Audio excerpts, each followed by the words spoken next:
ഇന്ന് മുസ്ലിം സമൂഹത്തിലുള്ള ഒരു ധാരണ, ഒരാളെ പറഞ്ഞ് കണ്ടുപിടിച്ചാൽ പിന്നെ അത് മറ്റുള്ളവർക്ക് കൊടുക്കാമെന്ന. ലോകത്തെ ഉലമാക്കൾ, ലോകത്തെ സർവ്വ ഉലമാക്കളും രേഖപ്പെടുത്തി, നിങ്ങൾ ഒരാളോട് ഒരു വിഷയം പറയുമ്പോൾ ആ സ്ഥാപനത്തെ പറ്റിയാണ് പറയുന്നതെങ്കിൽ, ആ പ്രതീക്ഷയിലാണ് അവർ പണം നൽകുന്നതെങ്കിൽ, നിങ്ങളത് അവർക്ക് വേണ്ടി തന്നെ ചെലവാക്കണം. കാരണം ഒരു പക്ഷേ മഹല്ലുകളിൽ 100 150 കുടുംബങ്ങളെ നിങ്ങളെ കാത്തിരിക്കുന്നുണ്ടാകും. CH സെന്ററിനെ കാത്തിരിക്കുന്നത് മലബാറും നേരത്തെ സൂചിപ്പിക്കപ്പെട്ടതുപോലെ കാസർഗോഡ് മുതൽ വയനാട് മുതൽ തമിഴ്നാട് മുതൽ അതോടൊപ്പം കേരളത്തിന്റെ നിരവധി ജില്ലകളിൽ നിന്നും കേരളത്തിന്റെ പുറത്തുള്ളവരിൽ നിന്നും ആയിരക്കണക്കിന് കുടുംബങ്ങൾ, ആയിരക്കണക്കിന് മഹല്ലുകൾ CH സെന്ററിനെ കാത്തിരിക്കുന്നുണ്ട്.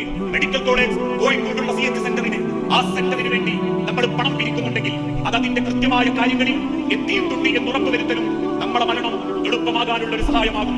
കാരണം ഇത് പലരും വകമാറ്റി ഉപയോഗിക്കുന്നു എന്ന അർത്ഥത്തിൽ എന്റെ വാക്കിനെ നിങ്ങൾ ദുർവ്യാഖ്യാനം ചെയ്യരുത്. നല്ല കാര്യങ്ങൾക്ക് വേണ്ടി തന്നെ പലരും അത് ഉപയോഗിക്കുന്നുണ്ട്. അറിവില്ലായ്മ കൊണ്ടാവാം. എന്നാലും ഒരു പേര് പറഞ്ഞ് കോഴിക്കോട് CH സെന്ററിന് എന്ന് പറയുമ്പോൾ ആളുകളുടെ മനസ്സിലുണ്ടാകുന്ന ഒരു ചിന്തയുണ്ട്, ഒരിക്കലെങ്കിലും ഒരു തവണയെങ്കിലും കോഴിക്കോട് മെഡിക്കൽ കോളേജിന്റെ വരാന്തകളിൽ വന്നു നിന്നവന് ഈ പേര് മറക്കാൻ സാധ്യമല്ല. അത് കുടുംബക്കാർക്ക് വേണ്ടി വന്നു നിന്നവരാണെങ്കിലും ഒരു രാത്രിയെങ്കിലും ആ ഒരു ഏതെങ്കിലും ഒരു മെഡിക്കൽ കോളേജ് വരാന്തയിൽ നിന്നവന് ആ മെഡിക്കൽ കോളേജിൽ CH സെന്റർ ചെയ്യുന്ന പ്രവർത്തനങ്ങളെ വിസ്മരിക്കാൻ സാധിക്കുകയില്ല.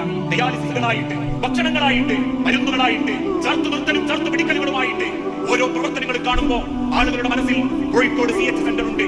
കണ്ണുനീരിന് സ്നേഹത്തിന്റെ അളവുണ്ടാക്കി കൊടുക്കുന്നവർ, കണ്ണുനീരിന് മനുഷ്യന്റെ അഭിമാനത്തിന്റെ വരെ ഉണ്ടാക്കി കൊടുക്കുന്നവർ, ആ തിരിച്ചറിവോടുകൂടി അതിനുവേണ്ടി പ്രവർത്തിക്കുന്നവരും അതിനുവേണ്ടി ഫണ്ടെടുക്കുന്നവരും അതവിടെ എത്തിയിട്ടുണ്ടെന്നും ആ നിലക്ക് അത് ഉപയോഗപ്പെടുന്നുണ്ടെന്നും ഉറപ്പുവരുത്തുക എന്നുള്ളതും വിശ്വാസത്തിന്റെയും അതോടൊപ്പം ജാഗ്രതയുടെയും ഭാഗമാണ് എന്ന് നമ്മൾ ഓരോരുത്തരും ചിന്തിക്കണം. ഞാൻ അവസാനിപ്പിക്കുകയാണ്.